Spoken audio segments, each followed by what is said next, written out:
जुनैद जमशेद ने गुलकारी को छोड़ा, फिर गाना शुरू किया, फिर छोड़ा, फिर गाना शुरू किया। क्यों? क्यों? मैं तो उसके बहुत करीब दाखिल हो चुका था। 6 साल उसका पीछा किया, 6 साल। रात को 2 बजे वो स्टेज से गा के उतरता था, मेरी गाड़ी पीछे उसको लेने के लिए खड़ी होती थी और उसको वहां से उठाकर मस्जिद में लाते, खाना खिलाते, चाय पिलाते और उसे मस्जिद में सुला देते। सो जा आराम से, यहीं सो जा, कल फिर उसका फंक्शन है। और हमने उसको मस्जिद में सुलाया हुआ है। अगर मैं उसको फतवे देता है तो हराम खाने का नाम मुरादा, तो हराम रोटी खा रहे हैं, तो वो किसके करीब आता, कब करीब आता? फिर अजब बात है, उसने तबलीग में वक्त देना शुरू किया। अब उसकी कारोबार सिर्फ गाना है और कोई उसका कारोबार कोई नहीं, और कोई कारोबार कोई नहीं। लिहाजा जब वो गाना छोड़ता और उस वक्त तंगी आती, फिर उसको रोटी की तंगी होती, फिर वो गाना शुरू कर देता। फिर वो तबलीग में आता, फिर वो उसको तौबा करता, फिर वापस जाता, फिर तंगी आती, फिर वो शुरू कर देता। एक दफा दाढ़ी रखी, फिर शेव करा दी। तो मुझे मेरे कई साथियों ने कहा कि अब इस बंदे को आपने अपने करीब नहीं बिठाना, ये मुनाफिक है और ये वो है, इसने दीन को बदनाम कर दिया, इसने तबलीग को बदनाम कर दिया। मैंने कहा उसने नहीं किया, तुम कर रहे हो, जो जन्नत के ठेकेदार बने बैठे हो, जो तुम अपने आप को बहुत नेक जुनैद बगदादी समझ रहे हो। डरो अल्लाह की पकड़ से कि तुम्हें मरदूद कर दे तो तुम खुदाई का दावा करके बैठ जाओगे। किसी गुनाहगार को गिरी नजर से ना देखो, वरना अल्लाह की नजर से गिर जाओगे।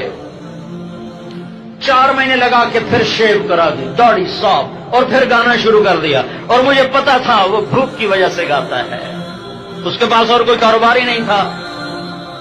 फिर मुझे पता चला कि 4 महीने के बाद भी दाढ़ी साफ हो गई। तो मैंने उसे फोन किया, मैंने कहा मेरी मुलाकात को आओ।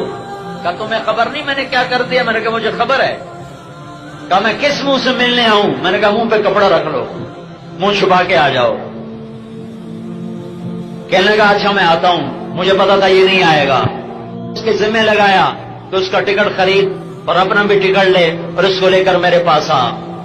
तो मैंने शाम को फोन किया, मैंने कहा कल आ रहे हो? क्या नहीं मौला मैं मसरूफ रहा, वो टिकट नहीं ले सका, अब तो सीट भी कोई नहीं है, तो मैं इंशाल्लाह फिर आऊंगा। मैंने कहा तेरा टिकट भी हो चुका है, सीट भी हो चुकी। कहने के मरवा दिया, तो उन्हें फंसा लिया ना। अगले दिन मैंने उसको लाहौर से रिसीव किया, शाम की फ्लाइट से आया, अब मुंह ऐसे छुपाया, ऐसे करके छुपाया हुआ, इतनी बड़ी दाढ़ी रख के शेव कराए, मुंह छुपाया हुआ।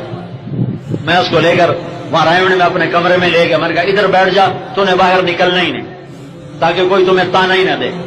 अगले दिन उसको मैं अपने साथ जमात में ले गया। सियालकोट जमात हमारी जा रही थी, ये हमारी जिम्मेदार जमात जो थी उसमें मैं भी चलता था, तो सियालकोट ले गया। सियालकोट से वापसी पर उसने लाहौर आकर प्रेस कॉन्फ्रेंस की और उसने कहा आज मेरी पक्की तौबा है, आज के बाद मैं इससे खैर बात कह रहा हूं।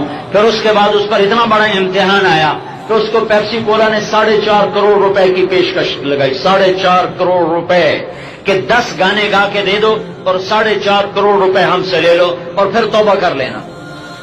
नाल फतवा भी देता, पीछे तौबा कर लेना। तो उसने ठोकर मार देगा, बस अब इन राहों पे कदम वापस नहीं जाएंगे।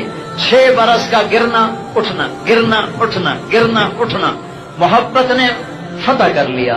अगर मैं फतवे देने पे आता तो आज जुनैद जमशेद मेंबर रसूल पे ना होता, स्टेज पर ही बैठा होता।